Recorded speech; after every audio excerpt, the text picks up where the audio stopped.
ఇదేదో గాలికో ధూళికో వెళ్ళిపోయేటువంటి పోరాటం కాదు. శతాబ్దాల కాలంగా బీసీలకు రిజర్వేషన్లు లేవు.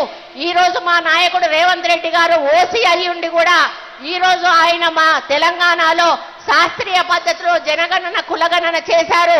అదే పద్ధతిలో అన్ని రాష్ట్రాల్లో కూడా జనగణన కులగణన చెయ్యాలని చెప్పి సుప్రీంకోర్టు ఈరోజు ఆదేశాలు ఇచ్చింది.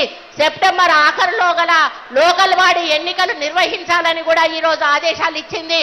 అయినా కూడా మరి నిమ్మకు నీరెత్తినట్టు ఈరోజు బీజేపీ ప్రభుత్వం చేస్తున్న మొండి వైఖరి మరి మనం ఎదుర్కోవాల్సిన అవసరం ఉందని కూడా ఈ సందర్భంగా నేను విజ్ఞప్తి చేస్తా ఉన్నాను. మీరు బీసీలను కానీ మరి అణగదొక్కే ప్రయత్నం చేస్తే రెట్టింపు వేగంతో వాళ్ళు మళ్ళీ పైకొస్తారు. మళ్ళీ మీ ముందట నల్ల చట్టాల తరఫున ఏ విధంగా ఉద్యమం జరిగిందో అంతకంటే పెద్ద ఉద్యమం జరుగుతుంది. తెలంగాణ కోసం ఏ విధంగా మేము పోరాడామో ఆ స్ఫూర్తిని తీసుకొని బీసీ రిజర్వేషన్ సాధన దిశగా కూడా మేము పోరాటం చేస్తాము అని చెప్పి ఈ సందర్భంగా నేను విజ్ఞప్తి చేస్తా ఉన్నాను.